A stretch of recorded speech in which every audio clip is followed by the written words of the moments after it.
Hello everyone, कैसे हैं आप सभी। Hope you are well and doing great. इस वीडियो से हम शुरू करेंगे हमारा नेक्स्ट बुक हम शुरू करने वाले हैं MPC E012 साइको डायग्नोस्टिक।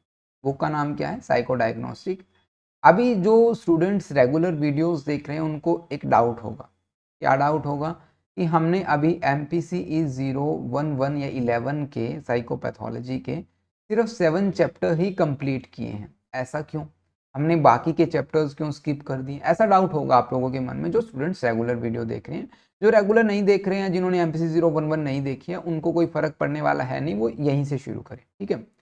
तो 7 चैप्टर के बाद भी लंबी सी लिस्ट है। जो हमने second chapter classification of mental disorders में एक लिस्ट पढ़ी थी, टेबुलर फॉर्म में एक लंबी सी लिस्ट थी, अगर आपने देखा है तो वहां पर हमने इन 7 चैप्टर्स में जितने पॉसिबल हो सके उतने हमने डिसऑर्डर डिस्कस किए, ठीक है। अब जो बाकी के डिसऑर्डर्स है ना, वो हम इन 2 बुक्स के बाद डिस्कस करेंगे।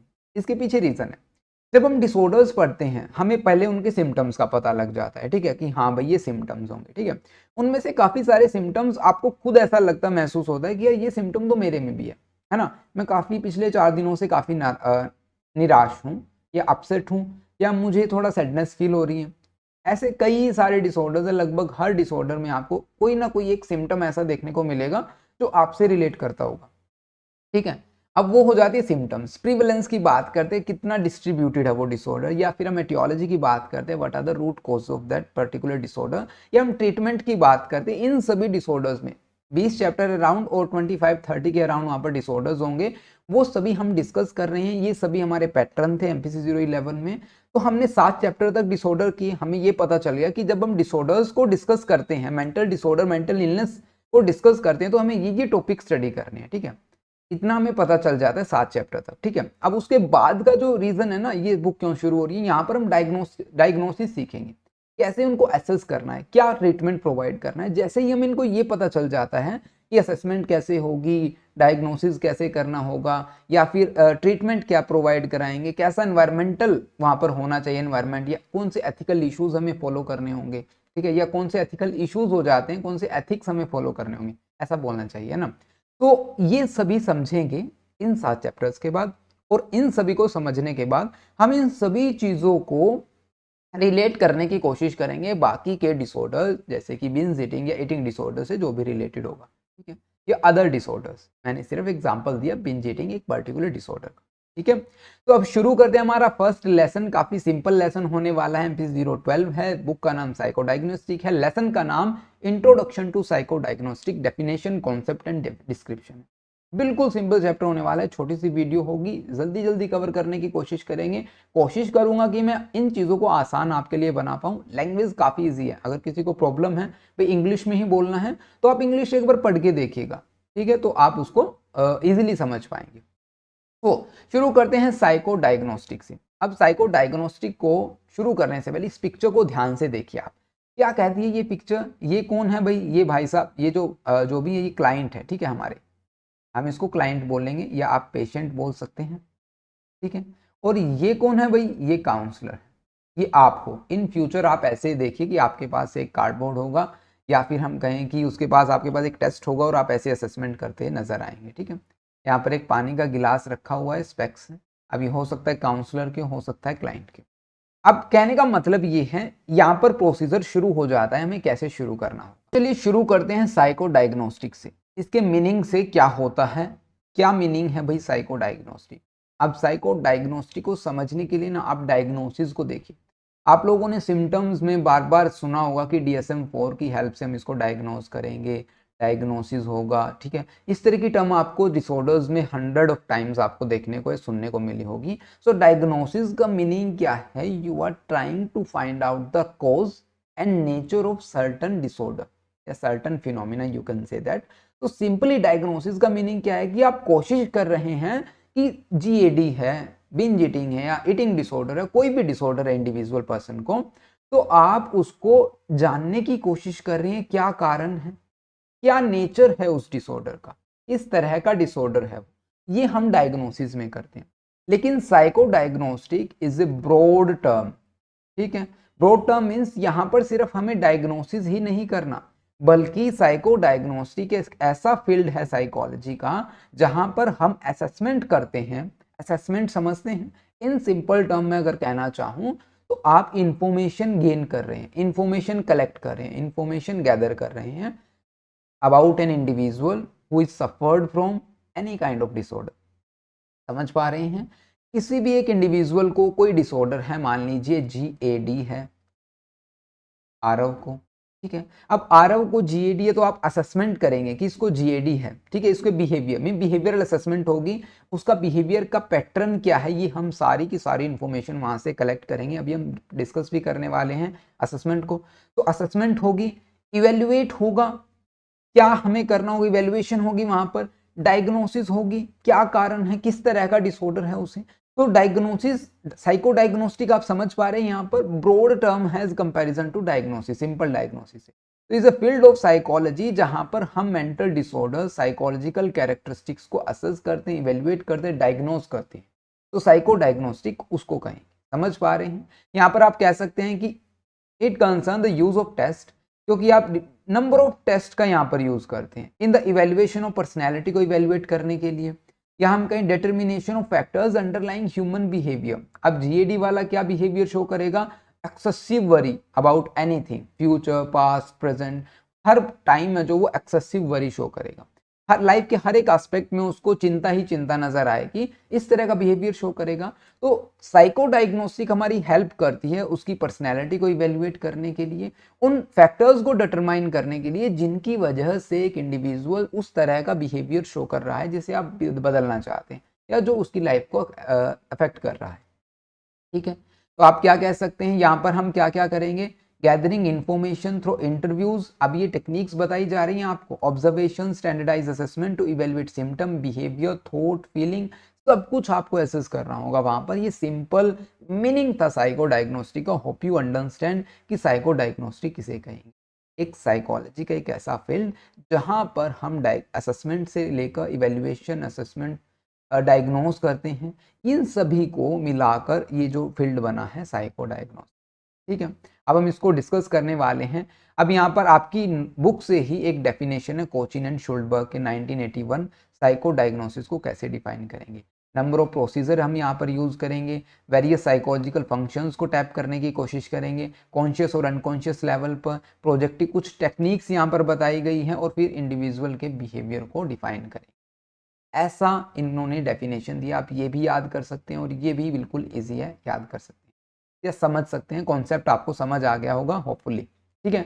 अब यहाँ पर आपकी बुक में ना 3 टर्म्स दी गई हैं। पहली है testing, second one is assessment, third one is the clinical practice. What are the difference between these term?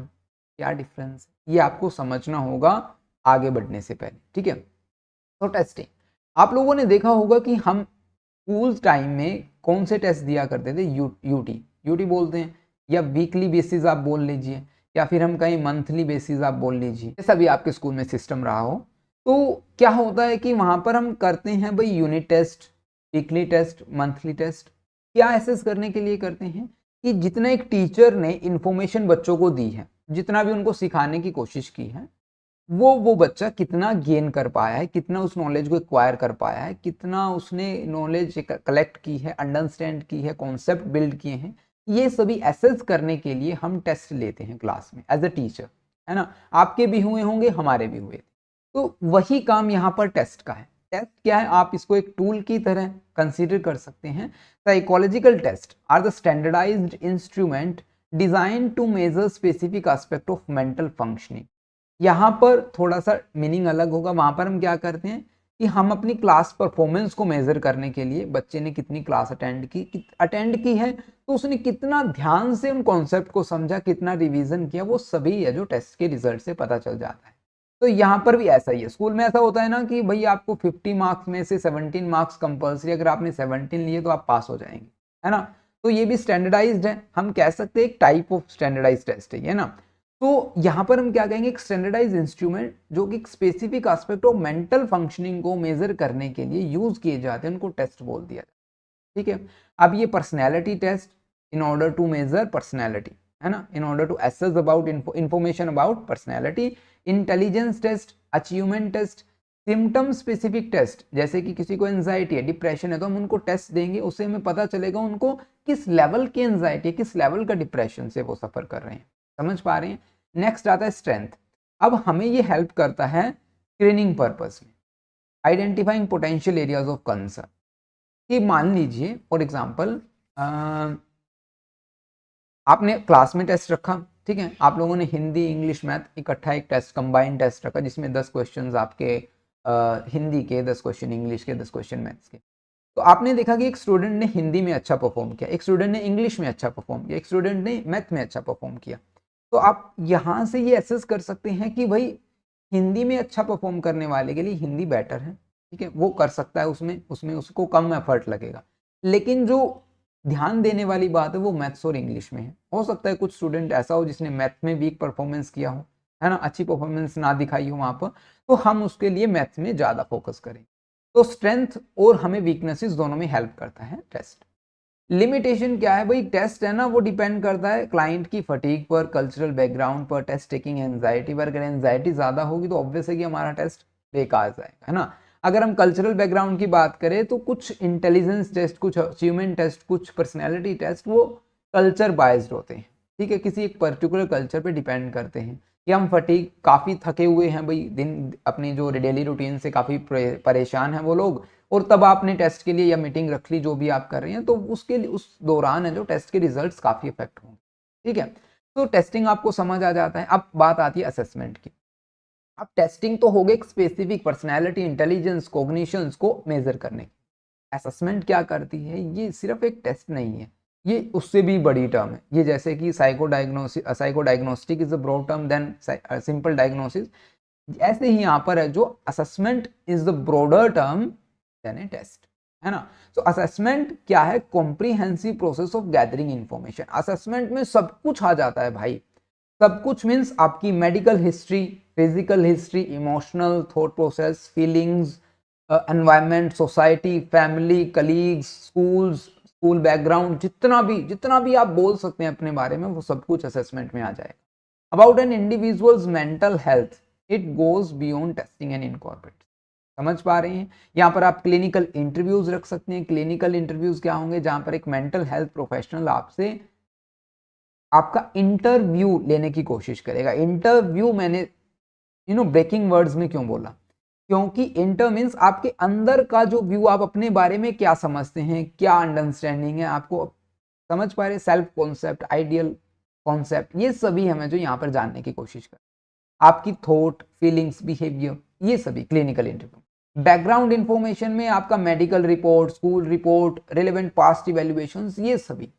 Behavioural observation, painting A complete picture. अब क्लिनिकल हो गया, बैकग्राउंड हो गया, बिहेवियर ऑब्जर्वेशन हो गया, तो अब पेंटिंग ए कंप्लीट पिक्चर। अब आपको असेसमेंट में क्या करना होगा, ओवरऑल इवैल्यूएशन करना होगा। इंफॉर्मेशन जो आपने इकट्ठा किया उनके बिहाफ पर आपको कुछ रिजल्ट्स, कुछ इंफॉर्मेशन कंक्लूड करके देनी होगी, ठीक है। तो असेसमेंट आपको समझ आई। टेस्ट में क्या था, टेस्ट दिया, रिजल्ट्स आ गए, बात खत्म। एक स्पेसिफिक एस्पेक्ट ऑफ लाइफ या specific aspect of an individual, वो हो सकता है इंटेलेक्चुअल हो सकता है, पर्सनैलिटी रिलेटेड हो सकता है, सिर्फ उसका रिजल्ट मिलेगा। लेकिन असेसमेंट में आपकी होल डेवलपमेंट के बारे में पता चलेगा। समझ पा रहे हैं। Next one is the clinical practice. अब टेस्ट हमने कर लिया, असेसमेंट कर लिया, अब क्लिनिकल प्रैक्टिस की बात आ जाती है। मीन्स यहाँ पर आप एक्चुअल एप्लीकेशन ऑफ नॉलेज, जितनी भी अभी आपने नॉलेज हमसे ली है, जितनी भी आपने नॉलेज स्कूल से ली है, जितनी आपने नॉलेज अपने कॉलेजेस से ली है, उन सभी को आप प्रैक्टिकल लाइफ में अप्लाई कर रहे हैं, उसी तो कहते हैं प्रैक्टिस। इंटर्नशिप आप बोल सकते हैं। In terms of internship you can understand. तो skill to diagnose, treat and support individual with mental health condition. Treatment planning आपको पता चल जाता है, GAD अभी सामने वाले को, तो वहां पर आप क्या करेंगे, उसकी नीड, स्ट्रेंथ, कौन सी थेरेपीज उसको प्रोवाइड करनी है, कैसा एनवायरनमेंट वहां पर रखना है, ठीक है, किस तरह के क्वेश्चंस वहां पर पूछने हैं हमें उनसे। तो ये सभी ट्रीटमेंट प्लानिंग, कौन सा ट्रीटमेंट हमें, कौन सा प्लान, मतलब प्लान को एग्जीक्यूट करने से पहले हमें प्लान बनाना होगा ना, सो वो ट्रीटमेंट प्लानिंग में आता है, वो क्लिनिकल प्रैक्टिस के अंडर आएगा, ठीक है। On going evaluation. अब जो क्लिनिकल प्रैक्टिस है ना, वो डायनेमिक प्रोसेस है, ऑब्वियस है, अभी ओवर द नाइट तो कुछ होने वाला नहीं है। So progress is a monitor. Treatment plan may be adjusted as needed based on the individual response. वो अपने क्लाइंट पर डिपेंड करता है। होपफुली आपको यहाँ पर तीनों की तीनों है जो टर्म्स है जो समझ में आ गई होंगी, testing, assessment and clinical practice. अब हम बात करते हैं भाई यहाँ पर variable domains of psychological assessment. कौन कौन से डोमेन्स है जहां पर आप इंफॉर्मेशन कलेक्ट कर सकते हैं किसी भी एक इंडिविजुअल से रिलेटेड। तो देखिए, अभी क्लिनिकल डोमेन की बात करते हैं, कुछ एरियाज में हम बात करेंगे जहां से आपको एक बेटर इंफॉर्मेशन निकल के मिलेगी, ठीक है। तो क्लिनिकल डोमेन क्या बताएगा भाई? क्लिनिकल डोमेन में हम चेक करेंगे उस इंडिविजुअल को कोई मेंटल डिसऑर्डर है या नहीं है, उसका मेंटल हेल्थ कैसा है, ये सभी हम देखेंगे। Symptoms, assessing the presence, severity, duration of symptom. अगर हमें मिल जाता है तो हम उसकी प्रेजेंस को देखेंगे, मिलता है नहीं, सिवियरिटी किस लेवल तक का, किस लेवल से वो सफर कर रहा है, duration of symptom associated with various mental condition. Diagnostic evaluation, diagnostic, अब फिर आपको डायग्नोस्टिक देखने को मिला, तो आप डायग्नोसिस किसकी हेल्प से करेंगे? जैसे कि DSM-5, DSM-4 जो भी आपके पास अवेलेबल है, लेकिन हम कोशिश करेंगे कि जो करंटली अवेलेबल हो, जो सबसे न्यूली एडिशन हम बोल सकते हैं। ICD भी एक होता था, है ना। तो इनकी हेल्प से हम क्या कर सकते हैं, डिटरमाइन कर सकते हैं कौन सा डिसऑर्डर्स है, किस तरह की मेंटल एक्टिविटीज में या किस तरह की जो मेंटल प्रॉब्लम से वो सफर कर रहा है, ठीक है। Next one is the personality domain. अब पर्सनैलिटी डोमेन से आपको क्या इंफॉर्मेशन मिलेगी? It explore an individual characteristic pattern of thinking, feeling, behaviour. किस तरह की पर्सनैलिटी है, एक्सट्रोवर्ट है, इंट्रोवर्ट है, न्यूरोटिसिज्म बिहेवियर शो कर रहा है, किस तरह की पर्सनैलिटी। तो यहाँ पर आप पर्सनैलिटी टेस्ट लगा सकते हैं। कौन कौन से हैं वो? बिग 5 सबसे बढ़िया, या नियोपाई आप बोल सकते हैं, ठीक है। या projective technique, projective technique mostly आपने प्रोजेक्टिव टेक्निक का मीनिंग समझाने के लिए मैं क्या एग्जांपल दूं यहाँ पर आपको, प्रोजेक्टर का। आप लोगों ने देखा होगा कि एक प्रोजेक्टर होता है जिसमें से क्या निकलती है? लाइट निकलती है। क्या निकलती है भाई? लाइट निकलती है। अब वो लाइट कहाँ पर डाली जाती है? वाइट बोर्ड लगा लीजिए आप, या वाइट बैकग्राउंड पे डाली जाती है, ठीक है, किसी एक ऐसे बैकग्राउंड पर जहां पर आपको वो कलर्स देखने को मिलेंगे, ठीक है। अब यहाँ पर हो क्या रहा है, एक प्रोजेक्टर लाइट को प्रोजेक्ट कर रहा है कहीं पर, जिससे आपको उस प्रोजेक्ट के अंदर जो रील लगी हुई है, जो कैसेट लगी हुई है, उसके अंदर का मटेरियल आपको समझ आ रहा है। तो प्रोजेक्टिव टेक्निक भी कुछ ऐसी ही है कि हम यहाँ पर जो लाइट डालते हैं अपने ही ऊपर, ठीक है, with help of some techniques या कुछ हेल्प ऑफ टेक्निक जैसे कि TAT या रोशार्किंग ब्लो टेस्ट, और हमारे अंदर का व्यू बाहर निकल के आता है। समझ पा रहे हैं? प्रोजेक्टिव टेक्निक प्रॉपरली डिस्कस करेंगे फर्दर चैप्टर्स में। कोग्निटिव डोमेन, कोग्निटिव डोमेन कहाँ से रिलेट करता है? कोग्निटिव साइकोलॉजी में किया था हमने, इंटेलेक्चुअल एबिलिटी से, इंफॉर्मेशन को प्रोसेस करने से, इंफॉर्मेशन को गैदर करने पर।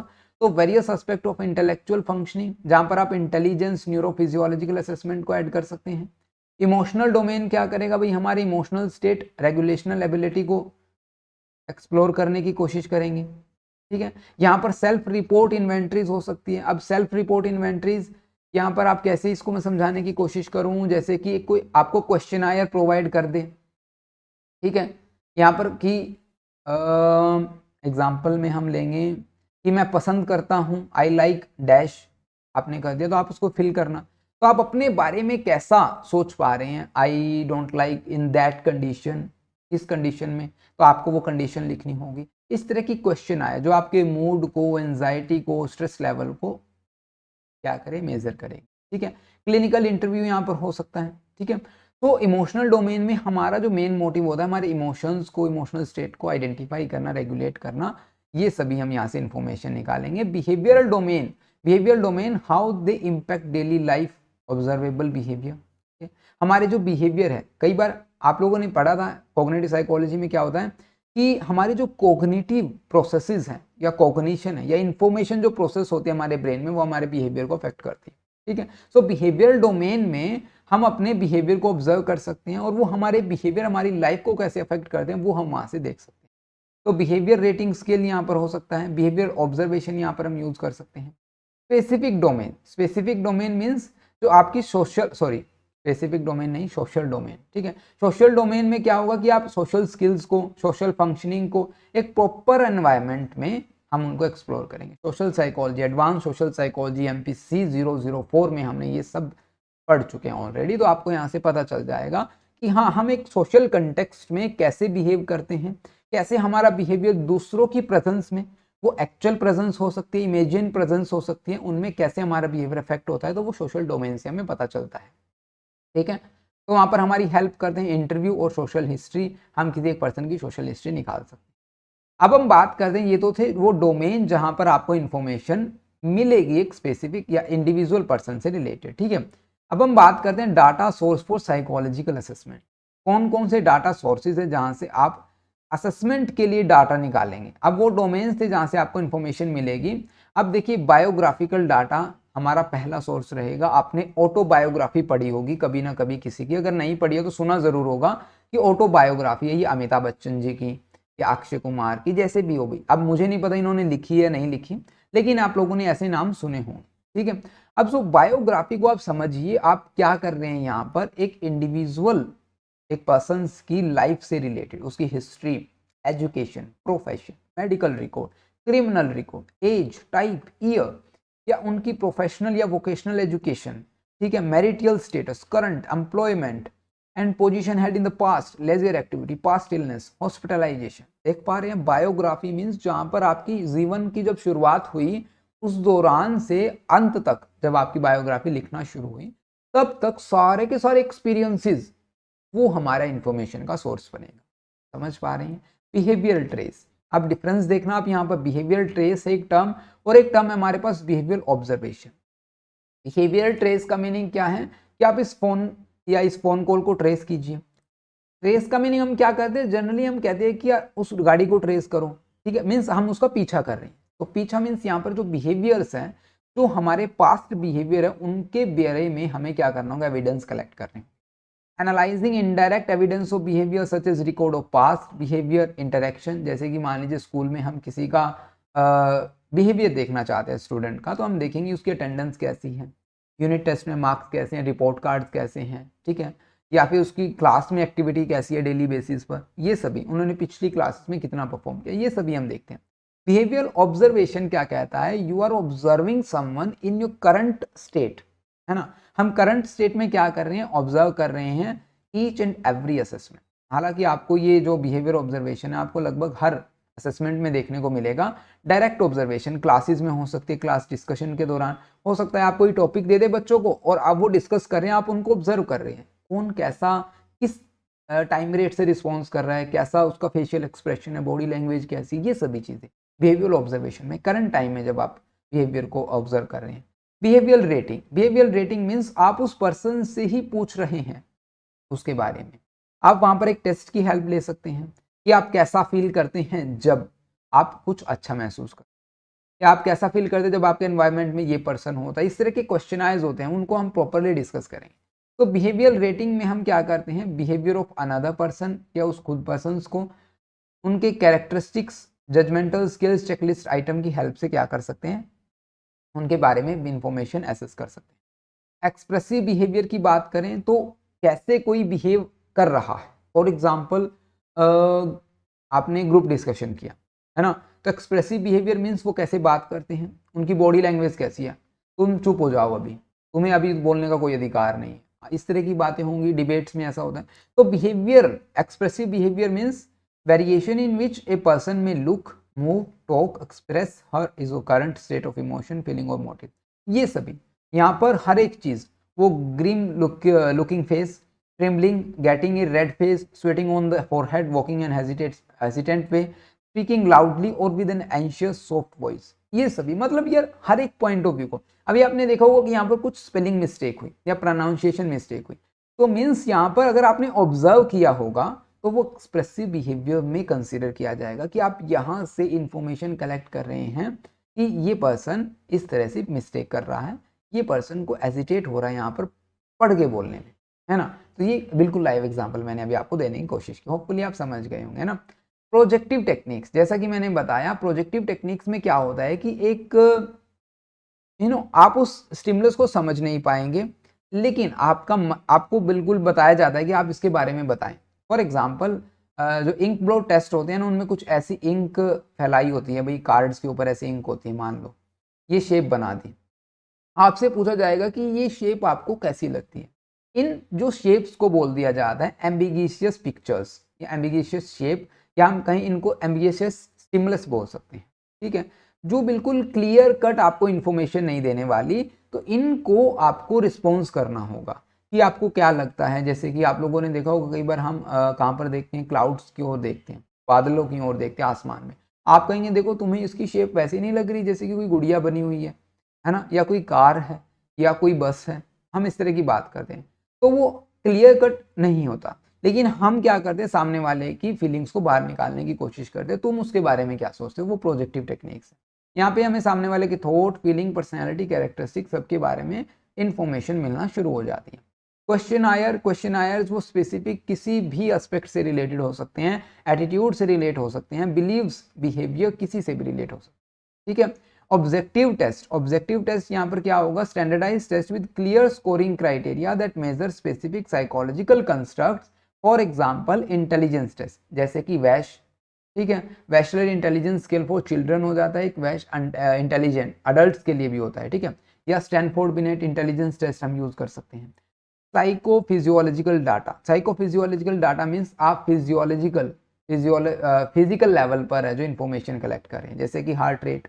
मैंने एक एग्जांपल दिया था एक वीडियो में, हमारे यहाँ जो गली में क्या हुआ था, एक बार एक छोटे से बच्चे को ना जो डॉगी हैं उन्होंने बाग करना शुरू कर दिया, तो भाई वो सडनली डर गया, मीन्स वो चल रहा था और सडनली उन्होंने शुरू कर दिया भाई भौंकना, और वो ना भाग के आए मेरे पास। तो तभी मैं भी उनके पास भाग के गया in order to check their heart beat. मैंने उनकी चेस्ट पर हाथ रखा और देखा तक तक तक तक तक तक तक तक, बिल्कुल फास्ट रेट में, समझ पा रहे हैं, चेहरे पर थोड़ा थोड़ा पसीना आ रहा था, घबराया हुआ था बच्चा, फेशियल एक्सप्रेशन चेंज हो गए थे। तो फिजियोलॉजिकल डाटा आप इन तरीके से भी चेंज कर सकते हैं। लाइव एग्जांपल मैं आपको देने की कोशिश कर रहा हूँ, लाइव नहीं बोलेंगे इसको, रियल एग्जांपल बोलेंगे, ठीक है। प्रैक्टिकल एप्लीकेशंस की बात करते हैं, कहाँ कहाँ पर आप इनको अप्लाई कर सकते हैं। तो अब ये प्रैक्टिकल एप्लीकेशन मुझे बताने की ज़रूरत है नहीं, क्योंकि मैंने काफ़ी सारे एग्जांपल्स यहाँ पर मैं दे चुका हूँ। फिर भी मैं एक बार आपको हेडिंग बताता हूँ। इंटेलिजेंस टेस्ट, जैसे कि वैश और स्टैनफोर्ड बिनेट इंटेलिजेंस टेस्ट मैंने बताया। एप्टीट्यूड टेस्ट भाई वो होती है, अगर आपने पॉजिटिव साइकोलॉजी पढ़ी है तो आपको एप्टीट्यूड टेस्ट बताने की कोई ज़रूरत है नहीं, अदरवाइज मैं बता देता हूँ।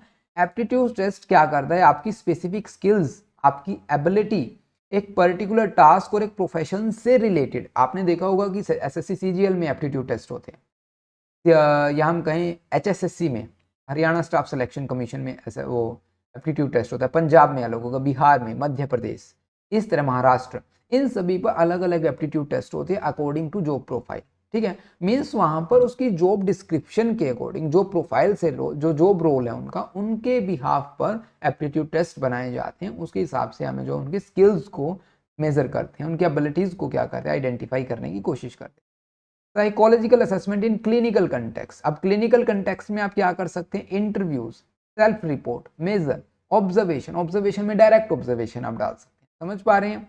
Assessment in vocational and guidance testing, job selection, placement. अब वोकेशनल एंड गाइडेंस मीन्स जैसे कि आप किसी को करियर गाइड प्रोवाइड कर रहे हैं या आप काउंसिल कर रहे हैं, तो वहां पर हम क्या कर सकते हैं, कुछ टेस्ट का यूज कर सकते हैं, उनके interest, value, skills, personality traits को मेजर कर सकते हैं, उनकी करियर चॉइसेस को, उनकी जितना पोटेंशियल है उनको बढ़ाने के लिए, ठीक है, ताकि वो ऑप्टिमल पोटेंशियल का यूज कर सके, समझ पा रहे हैं। तो असेसमेंट का यूज इन सभी फील्ड में हो सकता है। होपफुली आपको ये चैप्टर समझ आया होगा। अगर आपको किसी भी तरह का कोई भी डाउट रह जाता है तो आप हमसे कमेंट सेक्शन में पूछिए। कमेंट सेक्शन में पूछने का बेनिफिट ये है भी, जब आप डाउट पूछते हैं तो पॉसिबल है कि वही डाउट नंबर ऑफ स्टूडेंट्स का हो, तो उनको भी हेल्प हो जाती है ना, और हमारी टीम के लिए भी हेल्प हो जाती है कि उन्हें एक ही सवाल का जवाब बार बार नहीं देना, है ना। तो ये चैप्टर्स था। If you want to take notes then you can contact us through WhatsApp और ईमेल, डिस्क्रिप्शन में आपको डिटेल्स मिल जाएंगी। होपफुली साइको डायग्नोस्टिक यहाँ पर आपको कवर हो गया। नेक्स्ट वीडियो में लेसन 2 करेंगे हम अपना, और उनके बाद मतलब इन बुक्स कंप्लीट होने के बाद बाकी के डिसऑर्डर्स डिस्कस करेंगे। इस वीडियो में इतना ही, मिलते हैं नेक्स्ट वीडियो में, तब तक के लिए नमस्कार। Thanks for watching this video, have a nice day.